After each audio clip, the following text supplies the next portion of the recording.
Alpha and Omega, if possible, deceive very elect. 1290 days of Matthew 24, 1290 days of Revelation 13. For there shall arise false Christs and false prophets, and shall show great signs and wonders, insomuch that, if it were possible, they shall deceive the very elect. When one considers the details of Matthew 24:24, the same chapter that warns of the abomination of desolation, there exists a set of immutable facts to be encountered. 1. False Christs. 2. And false prophets, who shall show great signs and wonders. And 3. He who made said its purpose would be, if possible, deceive. Then you have to ask yourself, does this relate to the first angel's warning and the Alpha and Omega? A famous author once called it the time of test, and the context then was the National Sunday Law. But here is a question. Would the deception of the 1290 days of Matthew 24:15 be to doubt what you believe, what is true about righteousness by faith? At a basic level, yes, quite likely.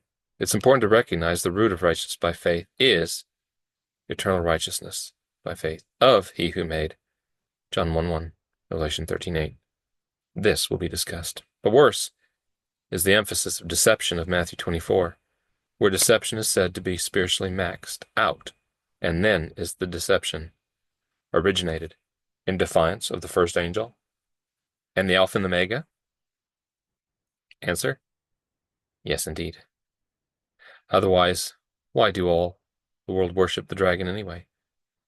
Well, that's the first angel's warning. The culmination of deception is this long success to destroy Alpha and Omega identity of He who made, equals John 1:1, and then that is to destroy eternal righteousness by faith? And here's the thing. Important question. So, have you been schooled sufficiently with the purpose of Revelation 13:8-9 that is fully featured in Revelation 13 for a specific reason, which is about eternal righteousness by faith of the Lamb slain from before the foundation of the world? Or is it that verse is more than likely represents a massive gap of knowledge, let alone awareness in the warnings about the mark and image of the beast? And then, who do you know, amidst many spiritual voices today, can explain those Revelation 13:8-9? Well, can't hear you. Huh? Well, how about an honest answer? Would that not be the time of test and much affliction equals 1290? Yes. Why? Because Revelation 13:8-9 is smack bang between the first beast and the second beast. And for good reason. For those who have followed the abomination of for those who have followed the Alpha and Omega discussions, they know Revelation 13:8-9 equals 2 Timothy 1:9, and also that both texts are what speak to and explicitly define eternal righteousness of He who made, and also tells you what is the origin of eternal righteousness, verily to be the very ushering in of everlasting righteousness, and that is famously recorded in Daniel 9:24 and Isaiah 53. So, who do you know, pause and have a think, can explain why God purposely slotted everything important about the Alpha and Omega and eternal righteousness by faith, equals John 1:1, like in the midst of Revelation chapter 13, between the first beast and the second beast? Now here is the next thing. You know what? Revelation 13 presents to all the time frame of the 1290 days. Yes, the very same Matthew 24:15, abomination of desolation, and therefore must involve Matthew 24:24 of the false Christ and those scummy false prophets, right? But then, here's the problem of Laodicea. Arrogant pastors in Laodicea refuse to acknowledge the time frame of the 1260 days, and Revelation 13 is actually says and means days. But worse, why is this? They compound their blunder by the traditions of the elders by saying, oh, Revelation 13, that's 1260 years. And stare you down with the, don't you know, it's all about papal supremacy? That, duh, look. So, what is the root problem with Laodicea and Daniel 8 anyway? Simple. The simple reason, of course, is the arrogant Laodicean pastors and academics from seminary are unable to distinguish the transgression of desolation of Daniel 8:13 equals reign of the scarlet beast equals 1290 years, ends in 1844. Versus the abomination of desolation of Daniel 12:12, Daniel 12:11 and 12 equals Matthew 24:15, which is the antitypical of Daniel 8:13. And therefore the time frame in the antitypical is days. They perpetuate the Millerite error of the 1290 years, insisting the ending of the transgression of desolation in 1798 because the deadly wound of Papa Pointy Hat happened. But why did Papa Pointy Hat attend the coronation of Napoleon? And what about the Concordat if it was a deadly wound? Conclusion: 1798 and Pope Pius VI was an interesting event in history, but Daniel 8:13 to 14 still leaves Laodicea with a 40-year gap. And the problem, with mistakes in the figures, was never solved. Why? By not seeing heaven's question and then the answer given in Daniel 8.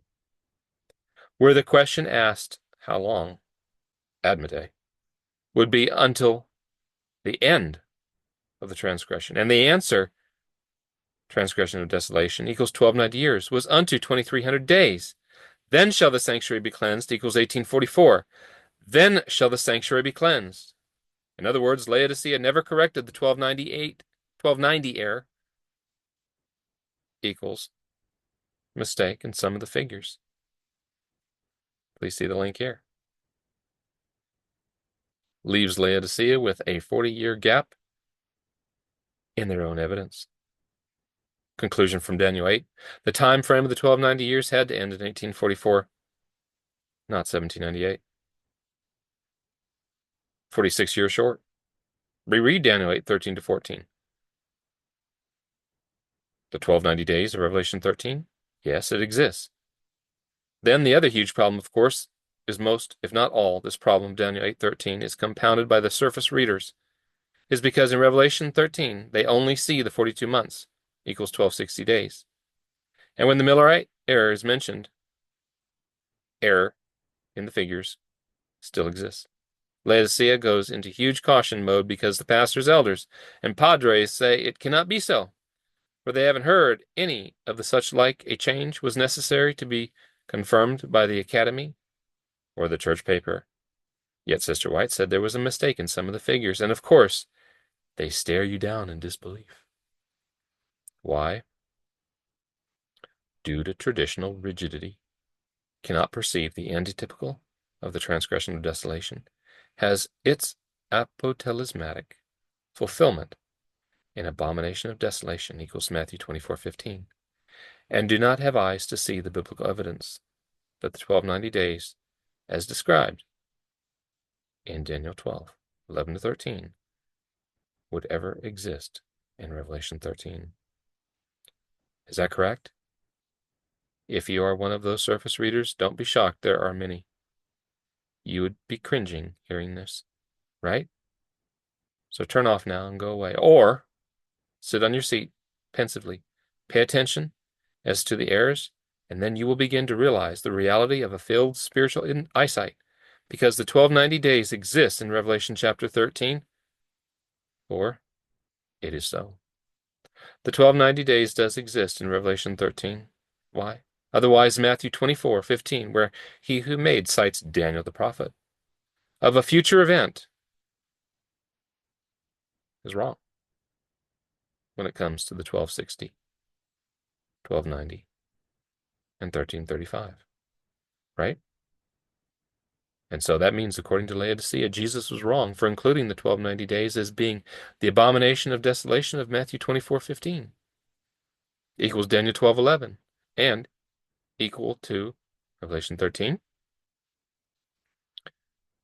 No. Time now to discuss the sealing time of Revelation 7 and Ezekiel 9. So surely something should come to your immediate awareness, especially for those following this series on the Alpha and Omega, which is this. What's the point of the sealing time? The seal of God equals Revelation 7. By the man in linen of Ezekiel 9 and Revelation 1. Firstly, it's prior to the 1260 days of the first beast. And then the last ministration of the final atonement in the court equals cleansing of those unclean lips prior to the 1290 days of the abomination of desolation. Well, you will recall that is from Isaiah 6. See here. How does this sealing relate to being deceived, if possible? It has a lot to do with the matter. Why? There's the call of heaven about the first angel's warning. So ask yourself now, would God send anyone who has an incomplete testimony about the Omega, the Alpha and the Omega, and eternal righteousness by faith, equals Revelation 12:10? No. Which is the culmination of Christ and his righteousness, which is why the first angel's warning, Revelation 14:6-7, entails the warning against the Alpha and the Omega of deadly heresies. But guess what? There are those who answer heaven's question as they who heed the first angel's warning. Whom shall I send? Equals Isaiah 6:8-9. And I heard the voice of the Lord saying, Whom shall I send? And who will go for us? Then said I, Here am I. Send me. Guess what happens when the power of the abomination of desolation is in full swing? The sealing time entails oil in your lamps, and for those with no oil in their lamps. And he said, Go and tell this people, Hear ye indeed, but understand not, and see ye indeed, but perceive not. Deceives the foolish virgins of Matthew 25, candidates to be midst the very elect. Nothing worse than getting a spiritual blood nose. Think that one through. False Christ will be plenty. The great signs and wonders. Of the many wonders that Sister Wyatt said was supernatural healing and bringing folk back to life or from diseases and healing maladies. But then Laodicea knows all about that. No issues there. Okay, but let's discuss for a moment great signs and wonders. So what's the chances of the great signs and wonders during the 1290 days of Matthew 24:15? That would include restoring trees and landscapes and cities ruined by the first four trumpets. Right? And restoration of areas destroyed because of the battle of the king of the north and the king of the south? Equals Daniel 11:40-45. There is no doubt much devastation occurs. And so, what has this battle royal of king of the south versus king of the north? Equals World War III, Daniel 11:40-45. Got to do with signs and great wonders? First, this battle occurs before the 1260 days of the first piece of Revelation 13, because the deadly wound is healed, and then cometh the 1260. And so, with that happening, there would be nothing better than the eighth king of Revelation 17, equals the king of Daniel 8:23-25, and perpetuating great signs and wonders from the third temple. And you surely would recognize the seventh king, equals one of the seven heads, who continues a short space, Revelation 17:10. And there are seven kings, 5 are fallen, one is, and the other is not yet come, and when he cometh, he must continue a short space. That cessation of the short space of the seventh was because he suffered the deadly wound, equals Revelation 13, and confirms why God said, None shall help him, equals Daniel 11:45. And he shall plant the tabernacles of his palace between the seas and the glorious holy mountain, yet he shall come to his end, and none shall help him. Further, the reason the great signs and wonders of restoration is a distinct possibility is because those famous airport murals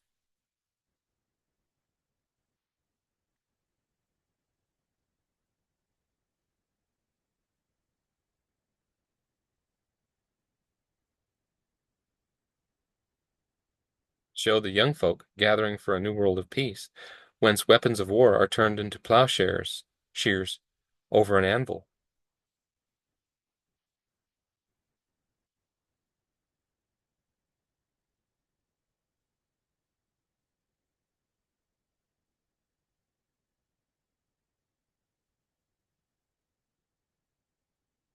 This is precisely what saith Isaiah 2:3-4. And many people should go and say, Come, let us go up to the mountain of the Lord, to the house of the God of Jacob, and he will teach us of his ways, and we will walk in his paths. For out of Zion shall go forth the law and the word of the Lord from Jerusalem. And he shall judge among the nations, and shall rebuke many people. And they shall beat their swords into plowshares, and their spears into pruning hooks. Nation shall not lift up sword against nation, neither shall they learn war any more. No question, the great wonders of peace and signs and wonders are a restoration of a supernatural magnitude, hosted by the eighth king, equals Daniel 8:23-25. Example, though not specifically stated, could the signs and wonders include rivers of blood restored to normal by the false Christ and false prophets? Yes. Areas destroyed by the king of the north, king of the south battle, Daniel 11:45, healed? Yes. All during the time frame of the 1290 days? And why? For preparations for Revelation 16:16, the great battle of God at Har Moed, equals the great city. And I saw three unclean spirits like frogs come out of the mouth of the dragon, and out of the mouth of the beast, and out of the mouth of the false prophet. For they are the spirits of devils working miracles, which go forth unto the kings of the earth and of the whole world, to gather them to the battle of that great day of God Almighty. And he gathered them together into a place called in the Hebrew tongue Armageddon, equals Har Moed. Har Moed equals Mount of the Congregation and the sides of the north. False prophets? This is an intriguing role for the reason that if the saints were familiar with 1260, 1290, 1335, that's one thing. But when considered to the sequence of three woes of Revelation, false prophecies can and must prevail. So, what would be the prime example of false prophecy? Unity consciousness, they call it law of one, omega point of humanity, and the falsity that time continues, that man must continue in this new golden age. What was Isaiah's conclusion? See Isaiah 2:22. What about the miracle-working false prophet? This is some test, which would be to doubt what you remember what the scriptures say, and to know and believe is true, which is why one's conversation must be yea or nay. Anything otherwise cometh evil, especially about John 1:1. But then, what's the point of the sealing? Equals the seal of God? Easy. The only other option is the mark of the beast and to worship the image. Is that correct? One thing is to have a momentary shock from which you can recover, and the other is to fall away completely by false Christ and false prophecies, because one was not grounded in the first angel's warning. And don't think you are full of bravado today, that nothing untoward could occur to you. This is where the human heart is deceitful above all things and desperately wicked, and who can know it? Jeremiah 17:9. And who then can understand it? But this doesn't mean that there isn't a quick recovery. It is a clear fact. Spiritualism is miscalculated by everyone, and will exert its influence on the saints. See Daniel 8:23-25 and Revelation 13. Again. Remember the spiritual kung fu kick in Isaiah 48? The verse about Alpha and Omega exists in Isaiah 48, and so too are the 48 furnaces of affliction. A blinding, unexpected spiritual kung fu kick can catch anyone by surprise, but many responded correctly that Isaiah 48 was a messianic prophecy. But what of it? It's a precursor. For what? False Messiah is, false Christ, false prophets, generating the Alpha and the Omega of deadly heresies. And how would you know anyway from Isaiah 48? How? Isaiah 48, as you know, confirms the Alpha and the Omega at verse 12, and Isaiah helps you to distinguish between the Alpha and the Omega of deadly heresies because it is centered in John 1:1, as well as Revelation 13:8 and Revelation 22:13-16. And truth stands in the way of all false constructs, and therefore the sealing has to be related to the first angel's warning, and thereupon it precedes the reign of the first speech, which is, as you know, been given a defined 1260 days, and its determination is at the end of the second woe, equals Revelation 11:14. and it means the continuance of the abomination of desolation, equals Matthew 24:15, is when the third woe commences, which is the time frame of the plus 30 days of the second beast. And basic math states 1260 plus 30 equals 1290. And then the problem of the oppressive law of Isaiah 2 is fully maxed with the second beast. This detail about the oppressive law, Isaiah 2, equals 7 Noahide laws, goes forth from the great city, indicates it's active during the reign of the first beast in the 1260 days, and it authorizes the delivery system of the second beast of the plus 30 days, is fully described in the third angel's epic warning. And he had power to give life unto the image of the beast, that the image of the beast should both speak and cause that as many as would not worship the image of the beast should be killed. And he causeth all, both small and great, rich and poor, free and bond, to receive a mark in their right hand or in their foreheads, and that no man might buy or sell, save he that had the mark, or the name of the beast, or the number of his name. Here is wisdom, let him that hath understanding. Which means the 1260 days would be a literal furnace of affliction. And because the 2 Thessalonians 2 guy is the enemy of eternal righteousness by faith, it means many a device is prepared to deceive, if possible, the very elect. Then there is the time that follows the 1290, which is the plus 45 days to the end of the 1335. And that's deep into the time frame of the third woe.